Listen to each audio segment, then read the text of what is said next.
New pilot language. Peace and blessings. My name is Ra, and this is Pilot Language. I want to say Happy New Year.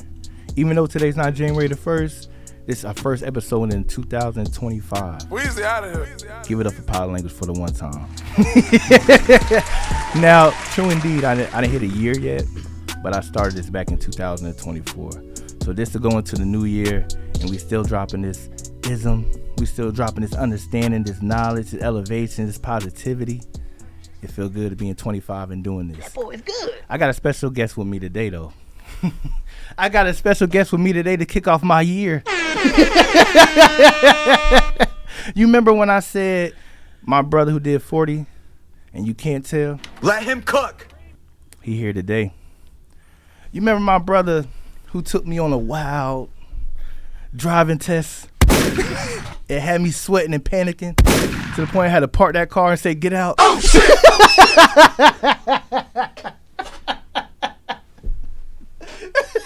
That's my brother, though. I got nothing love for my brother, though. He's heating up. I got a brother that survived Angola. I got a brother that made it out of a life sentence. Damn, son. I got Mr. Jimmy. Give it up one time for Mr. Jimmy. How you doing, brother? Man, look, fantastic. Yeah, really, I'm enjoying life. On this side. Yeah. That's always good. That's all. How was your day? Oh, today was quiet, cold, and comfortable. That wind is crazy right now. Oh man, it's vicious. It could be like 50 degrees. No, it could be like 40 degrees. But that wind would have it feeling like it's 20 degrees. Yeah. And speaking of this wind, I want to say a prayers to California. You know, I want to shout out LA real quick. Cause usually, I remember like around the time, you know, when it gets hot and, you know, they're getting these wildfires, most of the time it'd be like in the wilderness. It'd be further up north. But to be right there within the city lines, that's scary. Shout out to California. Shout out to LA. Prayers definitely go to them. But yeah, it's brick out here. Yeah. It was freezing out here. No doubt. I'm glad work slowed down. It's cold. How did you celebrate your New Year's? Well, actually, man, the family, I mean, from Christmas right into New Year's, man, we had an enormous family gathering. And I mean, it was really good, man. I mean, you know, no drama. That's always good. I mean, you know, plenty food. I mean, you know, the normal black family get together without the drama. I mean, and it was unbelievable. What's your favorite food to have when all the family come together? Because you know when all the family come together, them cooks come together. Oh, yeah. That's like an all-star pack. Perfect. Oh, yeah. So you got certain meals you already know. If Auntie coming, this is what that red velvet is pulling up. The red velvet definitely is pulling That up. red velvet is in, But, yeah.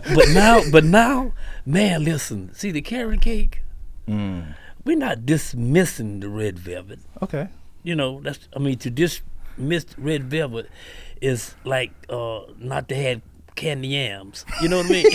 you gotta have yams. You gotta have yams. You know, yams, collard greens, you know, fried chicken. I mean, you know, hey. A meal. Yeah. Man. But really, this New Year's, it's taking off with a blast for me, you know? Yeah. I'm loving it. Did you make any like goals on the top of the year or anything like, you know, this year this is what I want to do and I'm gonna set out to do it? Well, no, like the New Year's resolutions. And, Yeah, all that. You know, all that. No, actually, you know, they say that you know, people make New Year's resolutions, and I think it's the first or the second Friday after they make that New Year's resolution, it's out the window. So, you know, I've come to the point where, you know, I'm just gonna live each day, and you know, whatever that day holds, that's what I'll experience. You know, Yeah. I like that. You know, nothing new. But I just like to have the strength to do what needs to be done in that day. In that day. In that day, yeah. Make it count today. Make it count, yeah. You know, I stopped doing the whole, I'm gonna make this go, You know, this year I'm gonna do it. But I still design that blueprint. I still design that motion. I still just make certain things, I'm gonna do. You know, I'm constantly reminding myself. And what I told myself I'm gonna do, going into 2025 is keep that level up hot. You know, keep that level up hot regardless of what's going on. You know, everybody who taps into this show, everybody who knows me, you know, we all had the pleasure to have a good experience of seeing these hats, you know, sharing these hats, passing out these hats. I started making black hats. Design is crazy, looks good. It's the mesh ones in the bag, hot tickets. I'm dealing with this company. I'm describing in detail what I want because I don't want no easy little, we just give you another one. No, let's get it right for the first time. So I don't need the next time. So I'm explaining in the details what I want, and I'm talking about, I'm sending pictures, I'm doing this, I'm sending examples, I'm asking for follow-ups, this is my phone number, let me know what's going on. Okay. This is the same company that did my blue hats, and they did a wonderful job. This is the same company that did my beanies, and they did a wonderful job. So it's not to the point where I'm sleeping on them, but it's all about communication with me. It's all about making sure what I say is clear, because if I don't see the tensions I want, I might feel some type of way. So let me explain it clearly to you so I can avoid anything else that I don't want to see. Closed mouth don't get fed. Absolutely. So these hats come back to me, and not all of them, a couple of them was f***ed up. So I'm like, okay. So we having a conversation. They're blaming the holidays because I did it before Christmas. So they're blaming the holidays.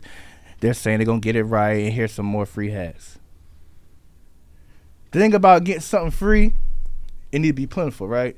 It need to be a pleasure. It need to be a gain. If I get something free, and then you call me again telling me you messing up, God damn, I should have took my loss the first time. And bounced on y'all. But I said, all right, I got some hats free. Okay, that's cool. I did it again. So now I'm not hearing nothing. I'm sending emails. I'm sending texts. Now I'm pulling up. I'm like, yo, I'm here about Poly Language. I ordered some hats before Christmas. You know, not a huge amount, but a small amount because I knew the holidays. What's going on? Can I get the status? Oh, such and such. I ain't going to say the person name because it's not important. They're just extra in the store. Such and such. Oh, they didn't get a chance to do it. But, you know, the messed up hats is right there. Okay. Why I don't got my perfect hats? New Poly Language. I know the hats messed up. So we talking again. We trying to figure it out. They're going to do it. They got me right. Now, instead of me, I ain't gonna lie, in that split second, because they finally got me right. And, you know, I passed the hats to JD. You know, A got a hat. Certain people got a hat. Now, in that split moment before we got to this point, you know what's flashing in my mind? Damn, man. What I'm gonna do now? Damn, man. I might have to slow down from the hats. Damn, man. Who gonna help me now? To me, now in hindsight, I feel like that's all the wrong thing. I'm glad I didn't fall into that trap and get lost in that, but that's the wrong, for me, that was the wrong thing. It's good to let it flash. It's good to have that hit you, but it ain't good to have that shit bait. Don't have that shit sit on your soul and the point to get, now it's the only thing you see. Because this because they mess up don't mean that the next person gonna mess up, and it doesn't mean I can't figure out how to do it myself and get the equipment. But me just saying like, dang, maybe I should just stop doing that. No. No. Is it just gonna stay at hats, or you gonna venture out into t-shirts or okay, look at sweatshirts or that boy good. That boy, you know what I mean? That boy good. Yeah, I know. You know, cause man, you know, I see now, in the different industries, most people, they want to match now. They matching up. I mean, they matching from the sneaker to the T-shirt, the hat. I mean, I guess you can go as far as you want to go.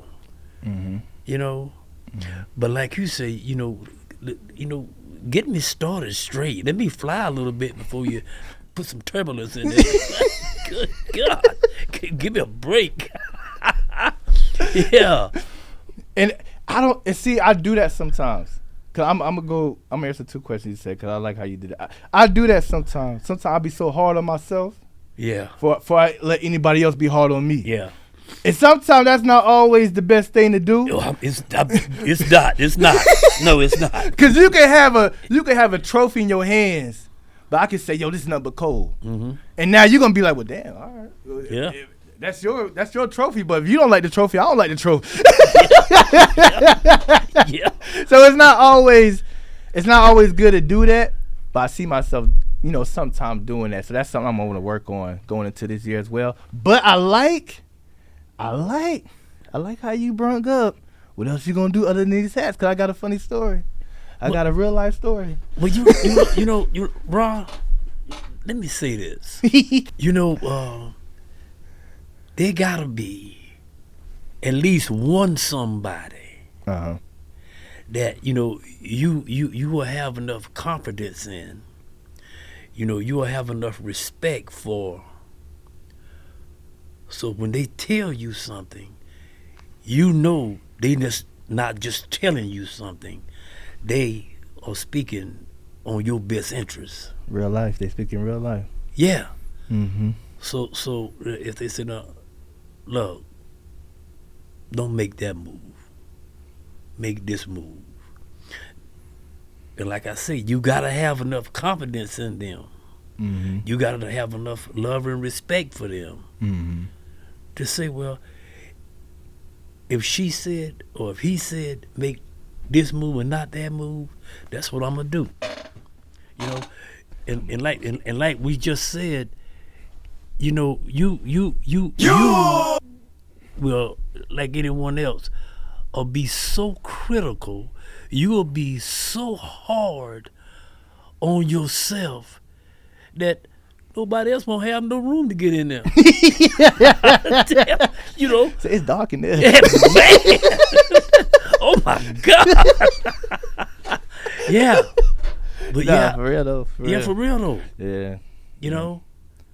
But I want to say, no, it's funny that you've seen that as far as like what else you gonna do? Because before I got locked up, because I had problems back in the day, I wanted to expand it. So the way I was going to expand it was I was going to make socks, belts, and hats. It would be called Simply Wavy. So Simply Wavy was going to be a branch within the pilot language. I ended up getting locked up.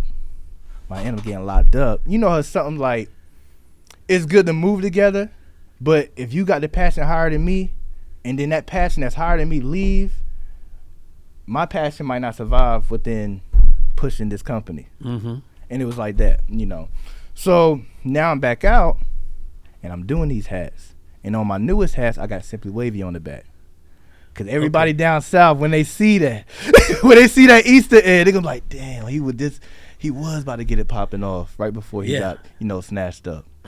So this, like you said, I want to do the hats first.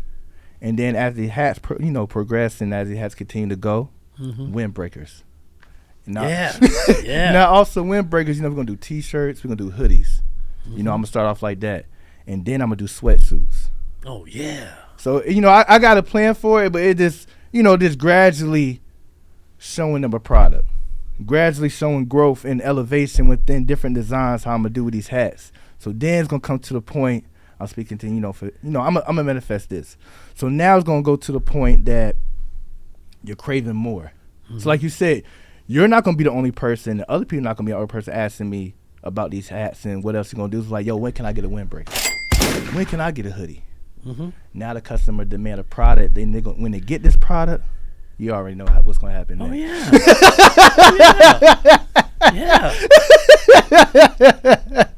And the good thing is, man, is that everyone that purchased the product is a representative of the product, and wherever they go, your product go. Marketing. It's a lifestyle. It's marketing. That's it. It's a lifestyle. You know, we're podcast. You know, we got merch. It's a brand, but it's a lifestyle. So in order to have a lifestyle, you got to be equipped with certain things to your life. Mm-hmm. You got headgear. Yeah. You're warm. You got that fit on. Yeah. You that one. It's all I mean. It's helping. Man, you know, I'm just sitting here. I'm just thinking right now. You know, I'm looking at you with your shades on right there. And you know what? No, I mean, just imagine. I mean, 'cause, you know, it doesn't take much to make something. Just a simple little change. Now that's new. And I mean, just imagine wavy sunglasses. Oh my God! Damn. Whoa! You know, and a good thing, man. You know, it didn't die. Mm-hmm. The thought didn't die. It was just placed on the shelf in your mind. Mm-hmm. And now here's the opportunity right back at you. Mm-hmm. I wasn't ready yet. So now I'm to the point now where it's like, to your everything's attentions now. Yeah. So now it's like, all right, now you can have this. Mm-hmm. And now I got it. You know, I'm gonna do what it do with it. So. And then you know to learn. You know you've learned now. Okay. This how you do this. Mm-hmm. Well, let me just check this out. Mm-hmm. Wow, and it hit. Yeah. But Ron, that's fantastic. Thank you, brother. Yeah. Thank you, brother. Yeah. I'm to the point now in my life. I'm to the point now in my life, if I'm going to work, if I'm going to put in all these hours and I'm going to sweat, I'm going to be tired, I'm going to be knocked out and have to rush in the morning because I've been knocked out, it's going to be something I love. Yeah. It's gonna be worth it. You could be working for you. You know what? I'm collaborating or I'm working for me. That's what it's all about. You know, that whip, that's nah. My ancestors did that. You can look on TV for that if you want to see that entertainment. Because you ain't going to see it right here. You ain't going to see it with me. So that's how, you know, I carry it now. So going into this year, I think the main thing probably like I keep close to my heart is elevating my environment. Okay. Yes! Elevating my surroundings. You know, not so much far as like, oh, I'm going to cut this person off or I'm going to ghost this person. But if you within this circle, you're going to grow. You're going to grow. It's going to be that type of forced energy. Not to the point where it is aggressive, but to the point that it makes sense. So elevating your environment, that's the type of mindset I'm, you know, heading to towards 2025. But you know, just sitting at Emerge, tomorrow is going to be another episode of Real Talk. And you know, Real Talk is it's an atmosphere where you are able to let your hair down. You're not going to be judged. You know, you can just be free. And you know, man, what I really like is the fact that the way you conduct yourself, your character, your persona. You know, when Ross speaks in Real Talk, because he is the head facilitator, you know, no one actually, just look at it, no one actually gets mad. Mm-hmm. When Ra instructs someone, wait a minute, hold on, right there. Let's just clear this matter up. Okay. Before we move on. Let's do it. You know, and when you clear the matter up, the person, he's all right.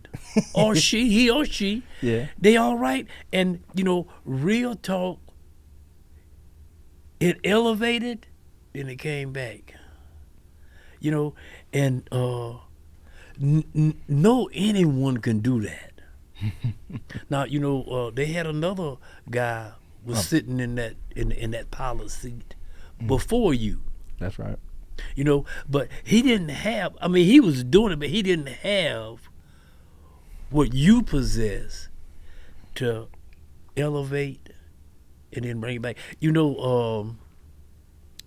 I don't know exactly who's. I remember J. Edgar Hoover. He made a statement about Dr. Martin Luther King because he said that Dr. Martin Luther King was the most notorious liar in the world. I didn't mean to laugh, but damn.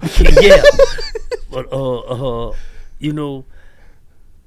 I don't know what government official said this, if it was the president or whoever it was, but anyway, they was talking about Michael X, and they were saying in America there'll never be another one man that has enough power to start a riot and to stop it At the same time. at the same time. They were scared to death. Absolutely. That's what was talking right there. That was the magnitude of fear. Said it'll never happen again in America. Yeah. They just didn't say that there'll never be another black person with this kind of power. But they said there'll never be another person to have enough power that could start a riot and stop it at the same time. At the same time. And I said these things because, talking about you, and I'm getting here this evening, I'm getting a different glimpse of the extraordinary person that you are.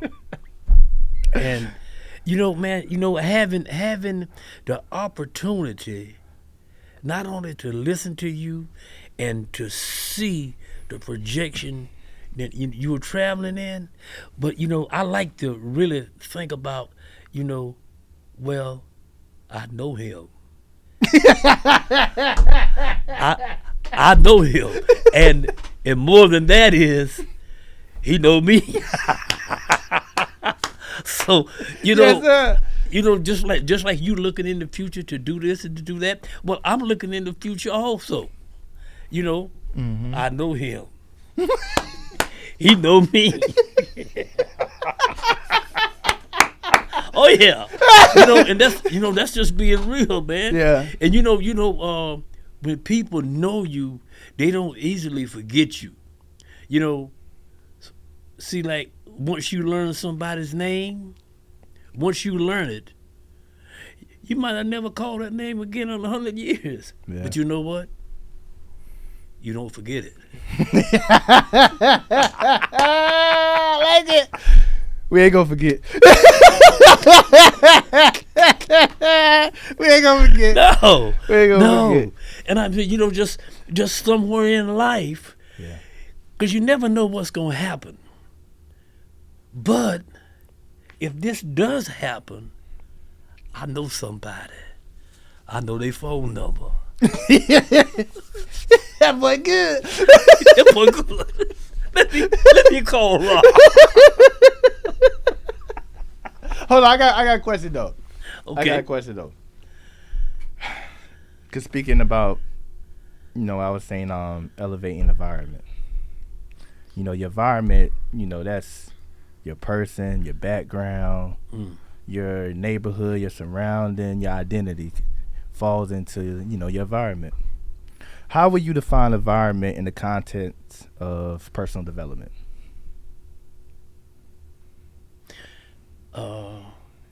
You first become educated, and then you educate. And what I mean is, it's impossible to give someone something that you don't possess. Mm-hmm. But once you possess whatever it is that could be conducive to enriching or empowering your community, your environment, your personal surroundings, well then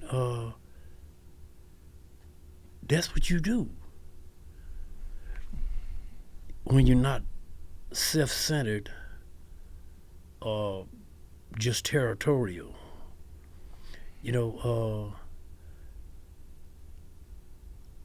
I can see your environment because I see you, and I see what you have to contribute to the betterment.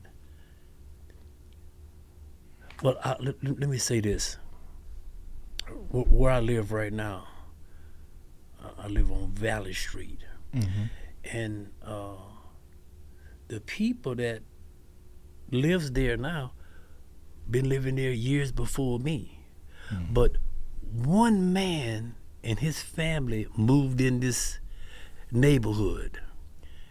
And when this family moved in the neighborhood, this man brought up a proposal to everybody that lives in the neighborhood to let's blacktop this area right here, so when we drive to our various homes, you know, it won't be mud holes and just potholes and all that. Potholes and a mess to get to our houses. We usually have it blacktopped. Now, all the people was living there before this family moved there. But when this family moved there, it revolutionized, it changed the whole atmosphere in the community right there in that little small neighborhood. It raised the value. He raised the value. Simply because he saw that this was gonna be better for everybody that's living right here. Well, maybe someone else saw it before he did. Maybe. But who knows? It didn't produce nothing. You know, you can have a thought, man, and then it'll just die a dead thought if you don't do nothing with it. You know? So he had a thought, materialized it. Now, I've come home, and here I am enjoying what this one man did right here in this neighborhood. I mean, he elevated the neighborhood just by blacktopping the area that everybody lived in. You know, some people say, "Well, I wouldn't have went through all that." But you enjoying it though. No, we know you wouldn't have did it because you don't think like that. And you ain't been there. But you ain't been there nothing. So all you gonna do is run your mouth.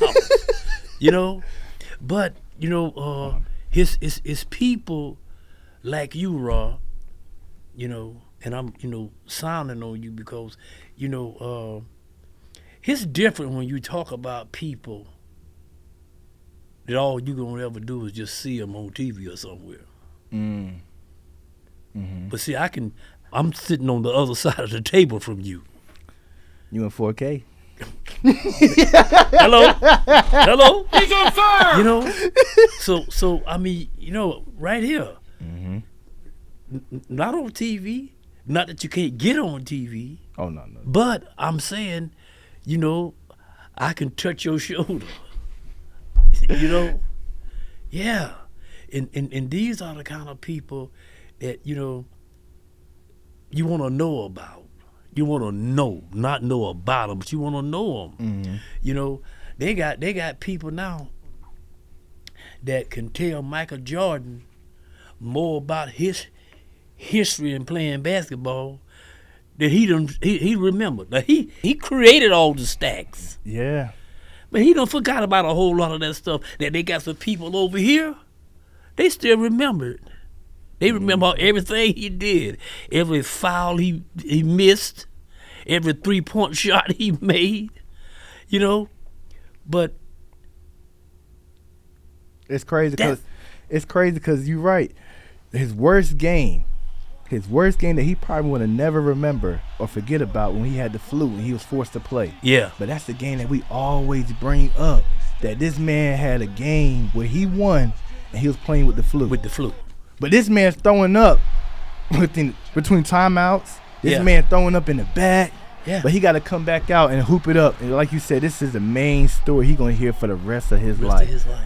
One of his worst moments. Yeah. But like you said, people just don't forget. No. I want to highlight when you said earlier about how that brother came in and he just laid down that that black tie. Mm. And when he laid down that black tie, he had that idea to really design the room. You know, it's a brother named Virgil. Rest in peace to Virgil. Virgil was a credible dude. He started as an artist. Then he started out as a guy that was cool with Kanye West. Then he started out being the first black director of Louis Vuitton. Mm. So he had a steady pace of this being consistent. And he was having a conversation one time, and he was basically saying how he can have a can. It was a dirty-ass can. And he was like, this can right here, I can put in the art gallery, and it'd be the top of the dollar. But if I leave this can in the garage, you'll look past it every day. Yeah, I'll kick it. Just kick it. You know, can. So it's about this designing that room. Mm-hmm. This setting certain things up, regardless of where you may be at or where you think you at. This is making sure you're laying down every foundation to the point like you're highlighting. They're going to talk about it. What was signs that your current environment may be holding you back? Like, what signs do you see that might be going on or might be troubling that you can see in your future might hold you back as far as the environment you want to get, into? Well, actually,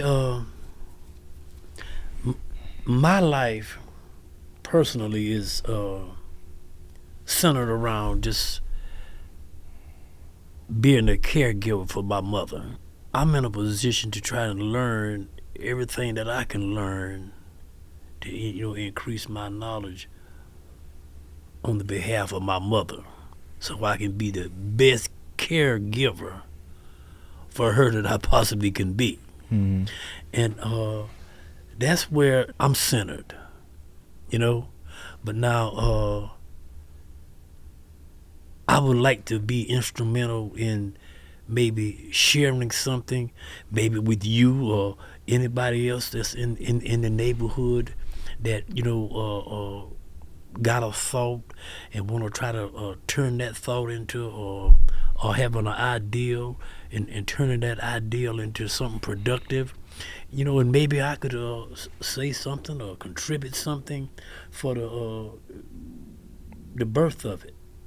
Yeah, Mm-hmm. Well, I'm with that, and I also like to say, in conjunction with you and anybody else that have these thoughts and these ideals, these aspirations about, creating things. Mm-hmm. It's good to center yourself around people that's traveling in the same direction that you're traveling in. Right. Get to know, listen, read books about, the direction that you're going, because, really I found out, man, reading books, one of the magnificent things about reading books is that it shows you a different perspective on an outlook that you might have about something, and you never thought about it this way.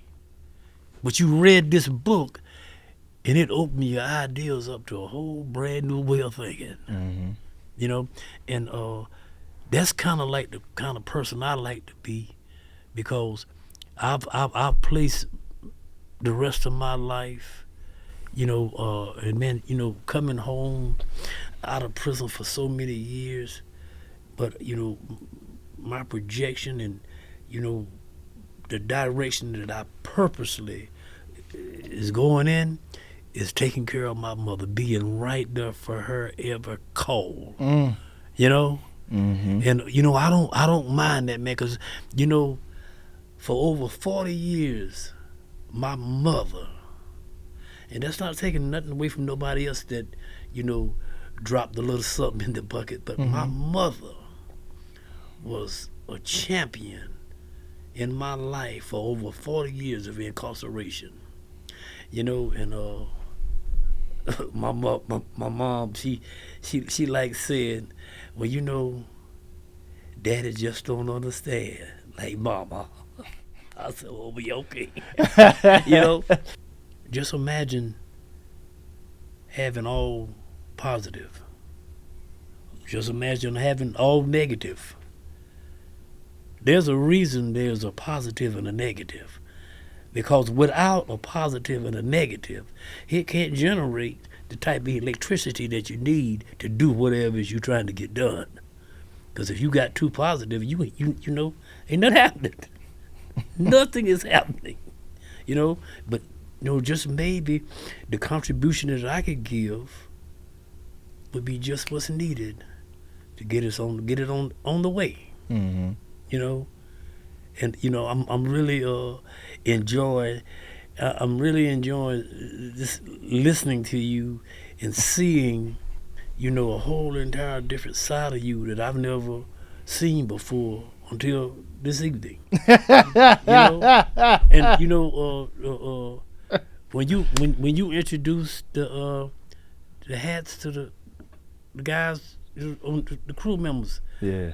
I left that day when you first made me aware of it. I left that day I left that day and I was just thinking, man, Rock get the hats. Oh my God, check that out. Check that out. Yeah. Check that out. And now I'm on this course, and here's a course that I'm on. I'm not persuaded by no one else other than me. Mm-hmm. I'm not trying to fulfill nobody else's desire but my own. That's what they're doing. When it comes down to my mother, no matter what my other siblings do and what they don't do, this is my course. This is my direction. I'd like to ask you a question about that, because I know you bring up your mother, and you were just saying like that's like your mission right now, and that's just like that's your mission right now, and that's like kind of time you on. You just gonna help your mother. You're focused on that. Mm-hmm. Over 40 years, which is a great thing. Over 40 years, she was there for you. Yeah. Can you share a story with us how your surroundings really affect your growth? Because it sounds like your surroundings really held you down and really had you to a point where you could have insight in real time. So can you share a story or, example of how your surroundings affect your growth? Affecting my growth in... Anyway, this affected your growth, period. When I mean by that, like, I think about, a lot of people they happy about the hats, they support the hats, they happy about the podcast, they support that, they happy about the website, they support that. But this, to me, is like, I'm supposed to do this. This growing up, how I was growing up, and this being, the things I did. Growing up watching how my grandfather never had a 9-to-5, he always worked for himself. By selling insurance, by selling this, by being a businessman. Growing up and seeing how my father always had a job, always had money, always be able to provide for himself. Mm-hmm. And now I'm in a position where it's my turn. I'm young, but I feel in my mind it's my turn because I'm watching every male figure I come in contact with get into a bag. I go outside, I see the same thing. So by me trying to do that and not be able to get these jobs, because I'm trying to get in the mall, I'm trying to get in the pizzerias, I'm trying to go to the arcade, I'm trying to do so many things, I'm not getting hired. So my mom was forced to have other options. Well, I'm going to do this, I'm going to do that, I'm going to do this, I'm going to do that. So I think, just me personally, I think by me having those type of surroundings around me and growing up like that, now only thing that makes sense in my mind is, you gotta do this. You gotta do this. But at the same time, I'm doing all this. It'd be like, oh dang, bro, that's what's up. I didn't know you was doing all that. I'm like, yeah, I told you that. Okay. But like you said, people say things, and then people do things. Let's take this, and thank you for saying what you just said. It's all in the beginning. Your beginning was surrounded by your grandfather, your father, your mother, and whoever else made up that circle showing you, oh yeah, this is how this go. I'm going to teach you. It's like Parents in a lot of homes, they start off by giving their children an allowance. And that allowance is doing this. It's putting some money in the child's pocket, but it's teaching responsibility. It's teaching them the art of waste not, want not.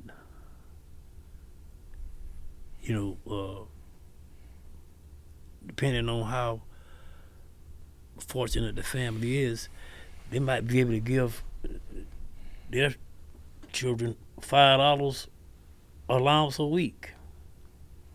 Now you can take your $5 and you can spend it in one day.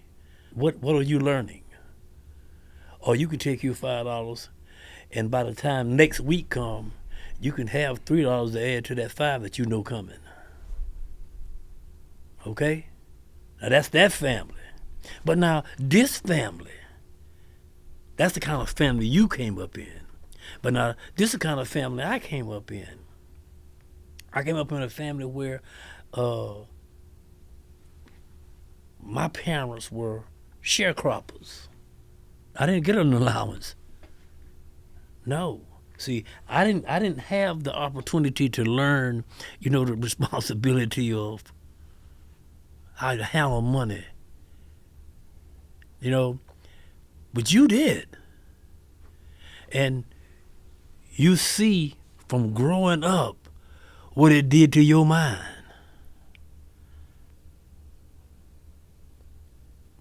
That's why you are where you are right now. I never had an allowance. I Well, wish I had an allowance, but but okay. I never had an allowance. Okay, but you didn't have the allowance, but you had the people right there that was teaching you well. I had examples. Okay, you had examples. Because the only reason I say I had examples, because if you think about it, the way people your age or older your age, far as like maybe communicating or maybe like sitting down, have a conversation, it could be bland, So I had examples. I never really had like a whole sit down like this is what you need to do. But if I'm looking from afar, kids is nosy. Yeah. And kids see everything, even when you think they're not. Yeah. So if I'm looking from afar and I see like, okay, every time I see him, he doing something. He not just sitting around. Or every time I see him, he has the opportunity to pull out his wallet and do whatever he needs to do. And then when I see him, he working for himself. He not working for nobody else. And then if I go outside, they doing the same thing, the older heads. They not working for nobody else. They working for them. So I'm seeing that, and I'm looking like, well, damn, I'm seeing everybody that I look up to moving it in this fashion. If I'm not moving this fashion, I must be corny. So it's like I never had conversation. I just seen examples. And I took them examples. I just jumped out there, just did, whatever. But no, I never had like allowance. I wish I did. I never had like a full course. It was just examples, leading by that. Yeah, that was always with me. But yeah, I wish I had allowance today, so I'm gonna have to go to work. But I think it definitely revolves around your upbringing.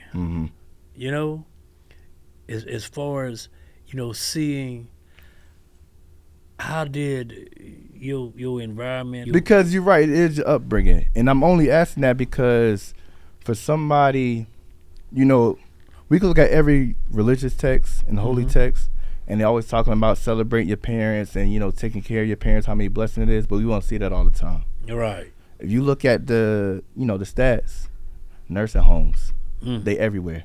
Oh yeah. And the people who go to these nursing homes, they get mistreated. Yeah. They're miserable. They're in their own prison.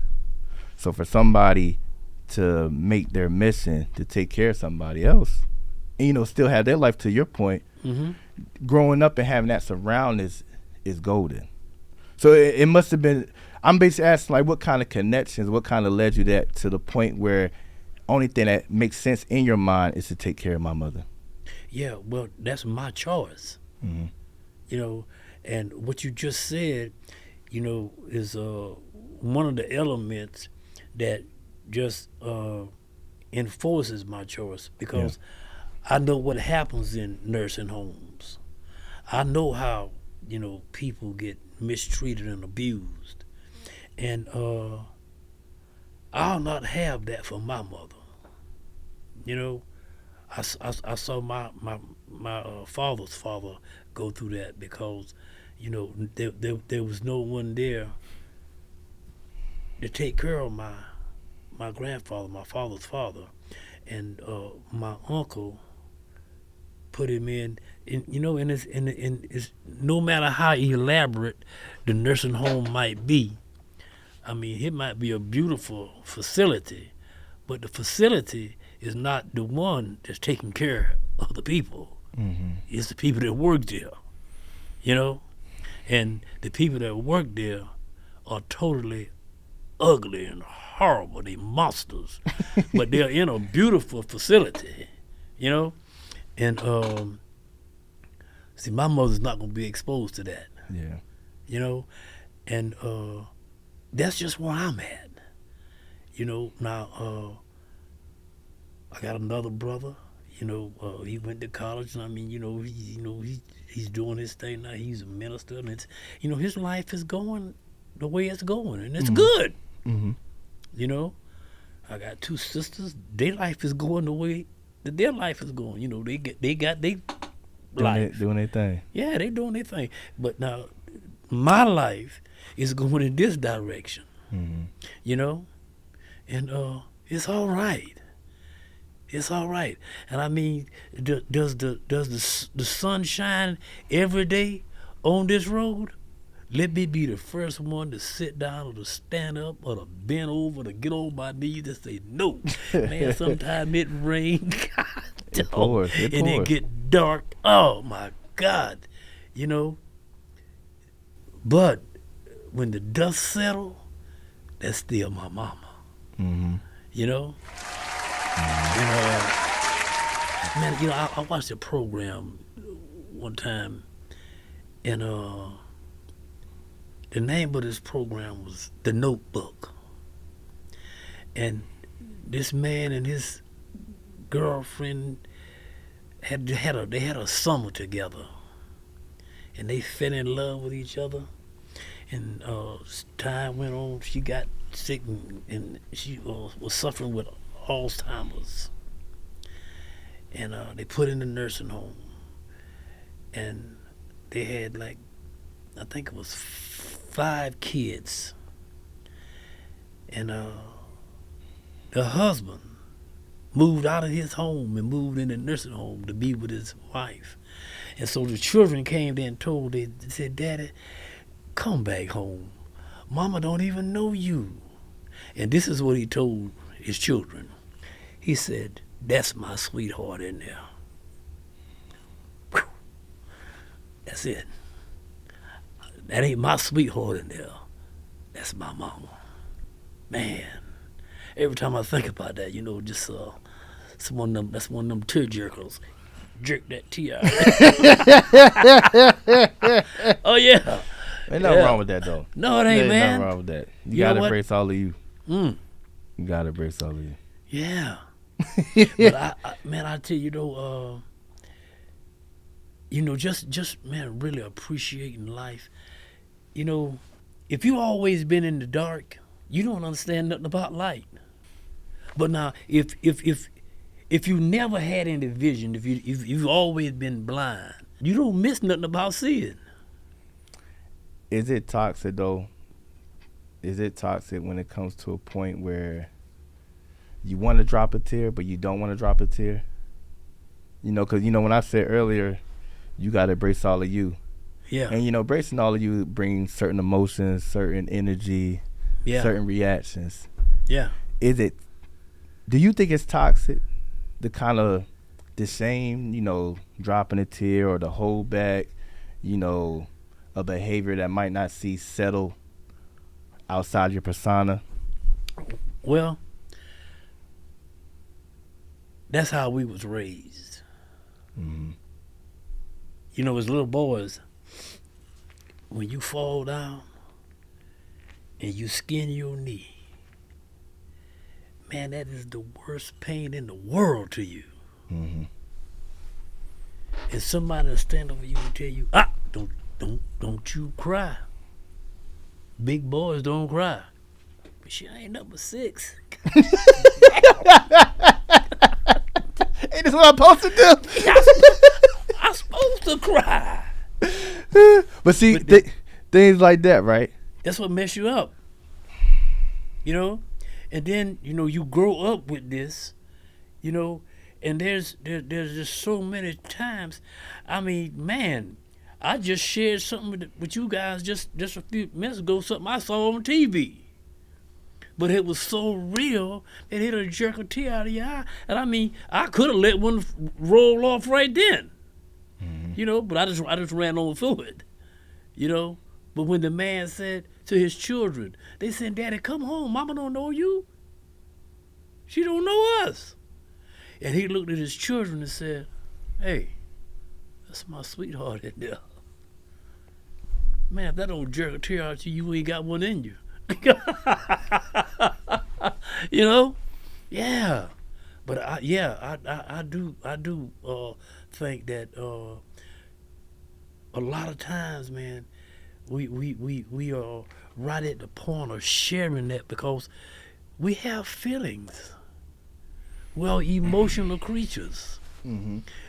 And when you don't express a feeling that should be expressed at that time, you stifle it out. I don't know the medical type term, what you did to yourself, but believe me, you did something to you. How do we remove that though? Because you can't remove it. Self-inflicted type of attacks like that, overall you'll see, the result of that. Yeah. A couple times you can run into that building. Yeah. A couple times you can crash out. Mm-hmm. And that this is toxic, this is dangerous, and this can be harmful. But when does it come to a point where we need to remove this type of things?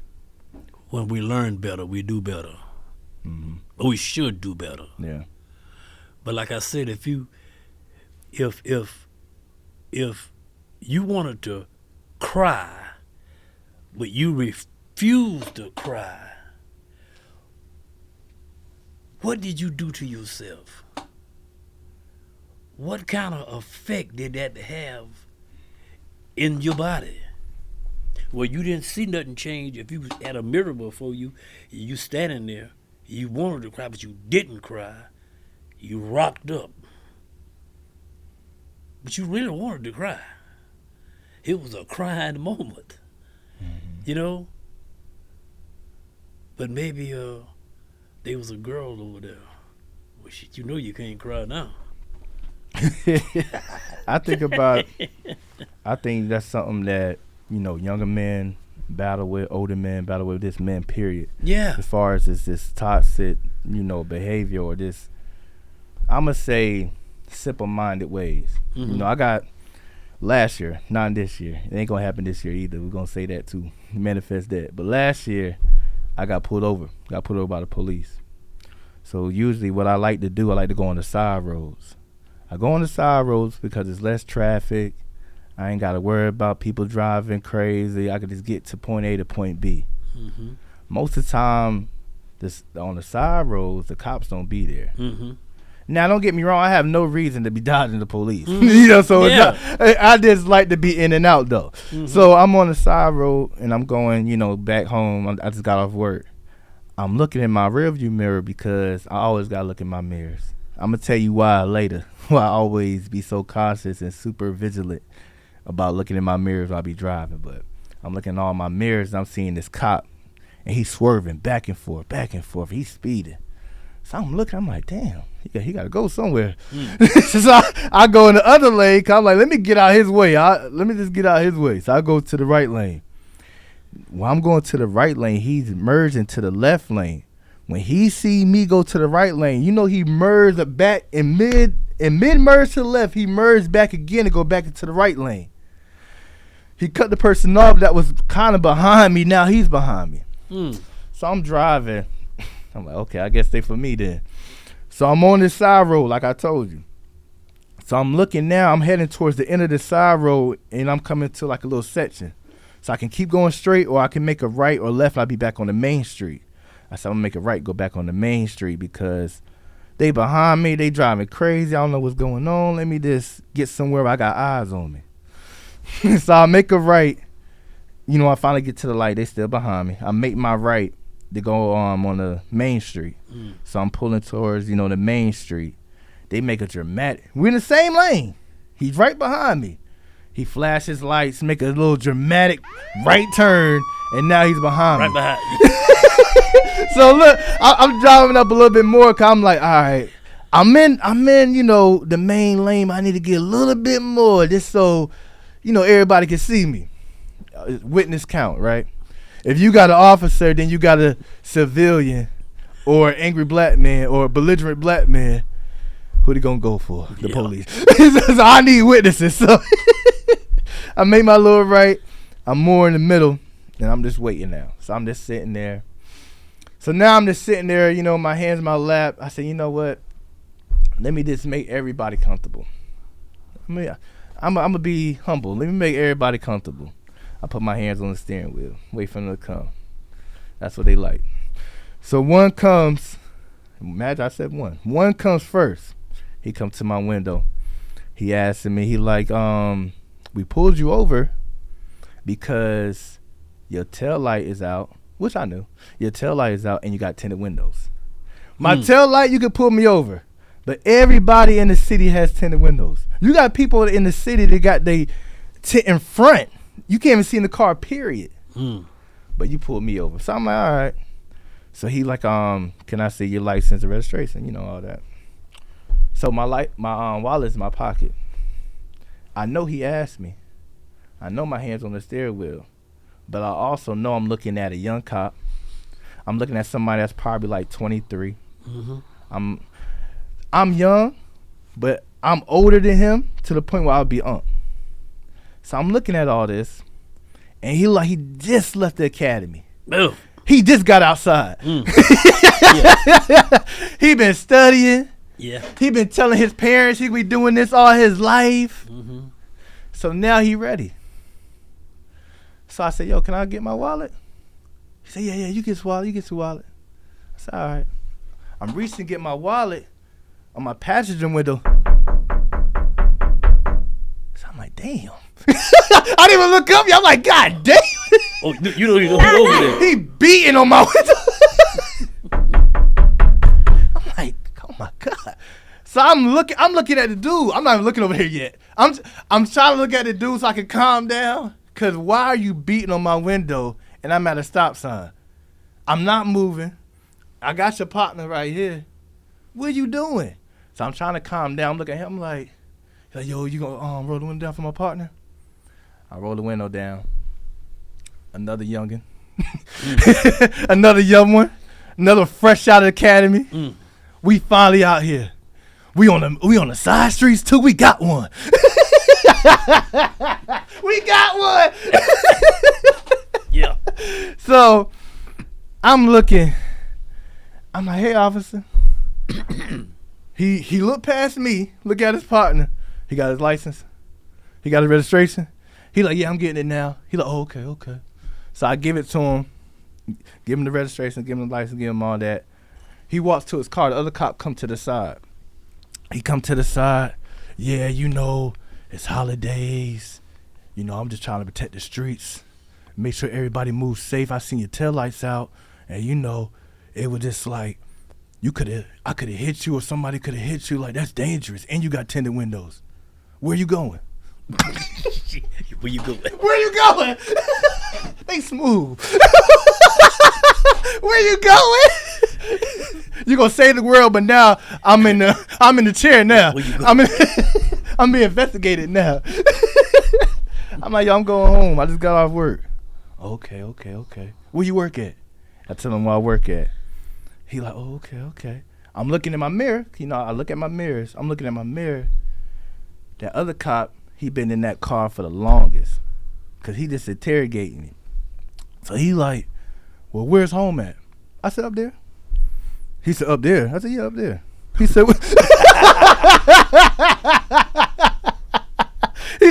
he said, what's up there? I said, you go past this light, you go up there, you make a right, and I'm right there. And he looking now, the other cop is walking up. The reason I did that, why I'm gonna tell you where I live, and you got my ID. My ID tell you where I live. Mm-hmm. My registration tell you to get out my face. Why we still talking? He's on fire. What you got to prove? Yeah. So, I'm sitting there. The other one come up. He give me my license, give the registration and all that. He like, yeah, man, same little dumbass though. Yeah, man, we just trying to protect the streets. Mm-hmm. We just got to make sure everything was good. I seen your windows was tinted, and I couldn't see. Now you can't see. Now I got the tail. I knew the tail light. I knew my tail light was out. Okay. So that was. I knew my tail light was out, and I knew that's a way for them to stop you. Oh yeah, automatic. Mm-hmm. But asking me where I work, where I live, basically what you doing? No. Mm-hmm. Either you gonna give me my warning, either you gonna give me a ticket, or you gonna let me go about my business. All these other things, you reaching. So this like I remember being that young though and toxic. So it's like I'm looking at you and I'm mad, but I'm also laughing. Mm-hmm. I'm also laughing. I'm just like, dang. I look at all these clips. I look at all these highlights, how people just get that gun pulled on them for no reason. Mm-hmm. Not no more by my neighbor, by the police. Right. Yeah. And I got 2 crash dummies. So this toxic behavior is this elevation. I got to see through these traps this year. I ain't going through them type of traps or being type of. I should have been got a tail light fixed. Mm-hmm. But I've been comfortable. I've been driving. They done pulled behind me before. Mm-hmm. I do it when I feel like it. Nah. I think I got time. It don't work like that. It's been out for 2 months. Damn, 2 months. You just as smooth as them 2 months. It wasn't that long. but man. You see that. You see that same experience. You could have seen it, but now when you are actually in what you saw, it brings on a whole entire different scenario. Like you said, what's all these unnecessary questions for? But now you got people in that same situation right there. This is what they do. What you asking me all them questions for, man? Got time for all this dumb mess. I mean, now that's just like pouring gas on the flame. On fire. Yeah. And I don't know, because I wasn't there, but just knowing how some people are, they aggravate a situation. And one thing I do know, see, the cops, they are so scared. They scared to death almost. Mm-hmm. Mm-hmm. And you definitely have to take that in consideration. But acting up, or like you said, feed into that, it would have felt good for that moment. It would have felt good for that split second. For that moment, that's right, yeah. But I knew already, when you see, you can see through them traps. Yeah. I already knew it. Yeah. I did go to AutoZone after that. I went to AutoZone, bought me that light. That's right. I ain't got put it right in there, yeah. Yeah. But this seeing through them traps, like, Mm-hmm. it is, You haven't had no police contact since you've been home? No. No, that's good. That's good, yeah. It's wonderful, because, I don't even want to do it. I don't even have to deal with them people. I know. Since I came home, I probably got... At one moment, you was like I got every other... So, slow down. slow down. Whoa, what's up? See, that's what people do. They like to highlight. They throw that hook out there. They never tell the whole story. when I came home, I got in a lot of contact with the police. But I got a lot of contact with the police because I was getting to accidents. I wasn't being a tyrant out here. I wasn't wilding out. Mm-hmm. But speaking about, okay, I'm going to paint a picture for y'all real quick. I'm going to paint a picture for y'all. I did 7 years. I got locked up when I was 23. I came home 30s. I haven't been driving. I haven't been outside. I haven't been doing nothing. I had things set up and things situated where I had a car when I came home. I got a car. I'm in a new area. I'm in a new landscape, and I've been going forever. I'm trying to drive. I'm trying to have fun, and I didn't fully realize I had to drive for others by my third accident. I got 4 accidents.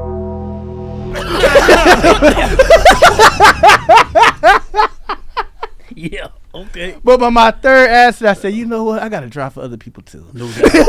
No doubt. Yeah. My first accident, I just got my band cut off. I'm having a good time. We celebrating. I'm by the water. I'm looking across the street. I see New York. It's Jersey City, so we at this nice little restaurant. We having a good time. I say, you know what? I ain't gonna spend the night. I'm gonna leave. I don't know why I said that. Something telling me to spend the night. I say, you know what? No, I'm gonna leave. I ain't gonna spend the night. I'm leaving. Well, after I dropped her off, I'm leaving the restaurant. I'm leaving her house. About to head home. About to go about my business. I'm at the light. I literally have to make a left, and then I'm on a straight course to home. That's all I got to do at the light. I just got to make a left turn, and I'm there safe. My parole don't know because I was still on my curfew. Okay. Oh, wow. Okay. I was still on my curfew. Okay. I was still on my curfew, and it was like 2 a.m, and my curfew stops at 9. But all I got to do is make this left, and I'm home. I'm good. So I'm at the light. I'm texting. Little hearts, emojis, I miss you. Oh, good time. Doing all that. Yeah. All I saw is like, boom. The car jerked. I'm like, oh. I didn't know what was going on. I look in the mirror. The dude fell asleep. Because when I looked in the mirror, he's like, this man backs up. Now, remind you, he hit me. I ran into another car. Dude jumped out. He cussed me out. I hear baby hollering. His wife or girlfriend, whoever she is to him, she's hollering. And he's like, yo, why you hit me? I got a baby in the child. He's cussing me out. So while he's cussing me out, and I'm just sitting there because now my mind is racing, I'm like, yo, I'm on parole. And I'm about to have police contact because I know my car is totaled the way I ran into this car. Man, that's police contact. I just kept saying, I said, yo, I got police contact. And it's like 2 a.m. So the dude that hit me, he backs up, drives around me, slow too. Like I'm looking out through the window like, where you going? Where you going? He just driving slow because he rammed it to me. So he can't pull off. He just drive only in Jersey City. He just driving slow, just kept going. I'm like, yo. So the dude that's cussing me out, he took the picture of the license plate. The dude that hit me, and he's calling the police. He's like, don't worry, I'm gonna call the police. So I'm like, damn, man, the police about to come. So the police come. He asked me what my name is. Then he come back. He's like, what you doing out here this late? Cause they type your name in, your name get flashed. Oh yeah. He like, yo, what you doing out here this late? I like, man, I was just having a good time, celebrating. I was on the way home. He was like, man. He was like, well, I think you should go to the hospital. My car was totaled. So I'm like, nah, I'm good. I don't want to go to the hospital. I just want to go home now because I already know tomorrow morning I'm going to have a whole conversation with this officer, this lady, and we've been on bad terms about why I'm out in the middle of the night. So I'm like, man, no, I just want to go home. So he finally convinced me because he told me he was going to tow my car anyway. I go to the hospital. Then I, get picked up from the hospital. I go home. Get on the phone. Didn't lie. And I dodged that time. Another time. Oh, You dodged that time? I done that time. Man. She gave me a pass because I told the truth. You know, I basically told her, you know, I was out having a good time. You know, you just told me to cut the band. She's like, I know. This is what you do. I said, no, hold on. You told me to cut the band. I was just celebrating, had a good time. I never knew that somebody was gonna do a hit and run on me. Like, I asked her, I didn't cause that. She's like, yeah, you right. So she gave me a pass.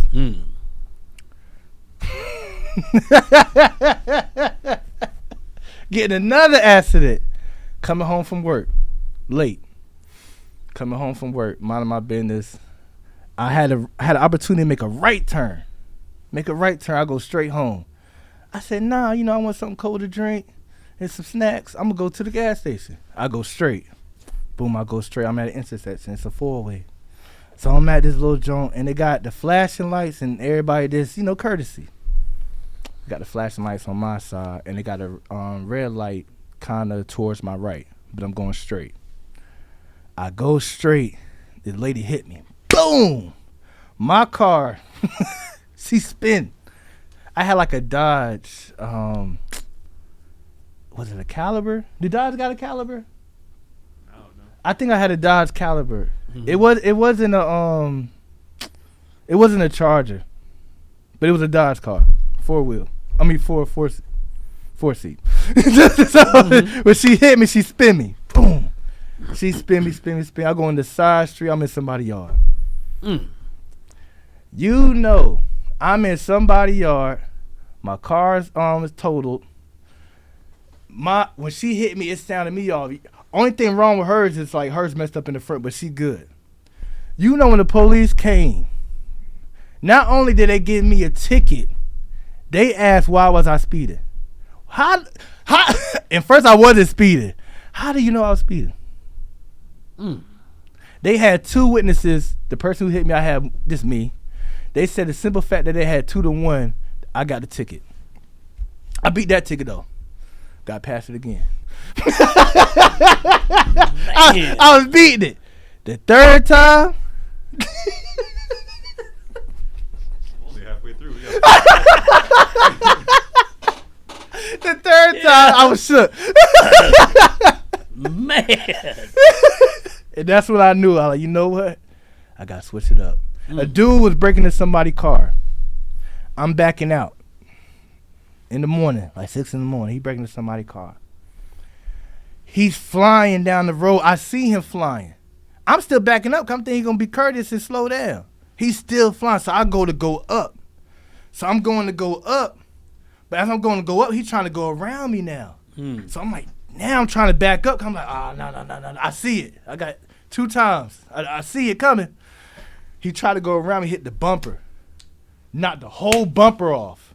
The car spin kind of like backwards. I'm just like, oh. So now I'm just sitting there like, damn again. Damn again. So I'm just sitting there. So my people come running out. They're like, oh my God. She all hyper. I'm like, yo, get the license plate. The little dude jump out. Take off running. He stole the car. Took off running. He hit me so hard, his back tire on the passenger side, the tire came off. So that's the only reason why he stopped and had to run out. Because when it came off, the car started, dragging and whatnot. So I'm like, dang. And then that moment, before the ambulance came, they took me to the hospital. And when I was dizzy and lightheaded, I said, I'll never do this again. So that now, every time I'm driving, I'm in the mirrors. Yeah, no doubt. Yeah, you do right. So now, when I go into this new year, I'll be on point. Yeah. I say from 2020 to 2025, I done learned I can't say I have, which is blessings. I can't say I have one like bland or boring year. It was just always just something like, dang. It stopped me in my tracks. Yeah. Wow. He said back to back.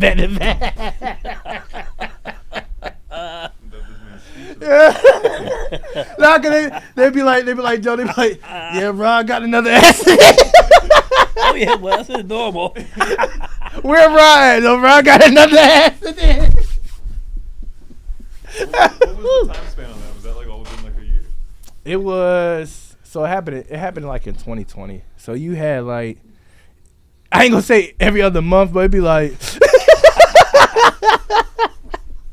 it'd be like 1 month, and then like maybe like 2 months go by, and then maybe a month and a half. It fluctuated. But it was crazy though.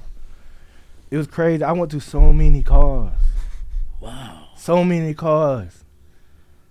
Saving money. Before we go, before this plane land, I would like to ask everybody today and tomorrow to spend 10 minutes designing your room. Not the room in your house, not the room that you work in, your life. Yeah. You know, putting these things together to your point, just sitting down and planning. Mm-hmm. It's good to run, it's good to execute, but it's everything to have a structure within that plan. Absolutely. Spend that 10 minutes today. Mm-hmm. Thank you for tapping in. Thank you for joining us. Hope to see you continuously be here in 2025 and beyond. This is Pilot Language. Peace. From crashing cars to flying planes. That's gonna be the description. That's gonna be a description. That's progress. That's progress. Oh, Diesel.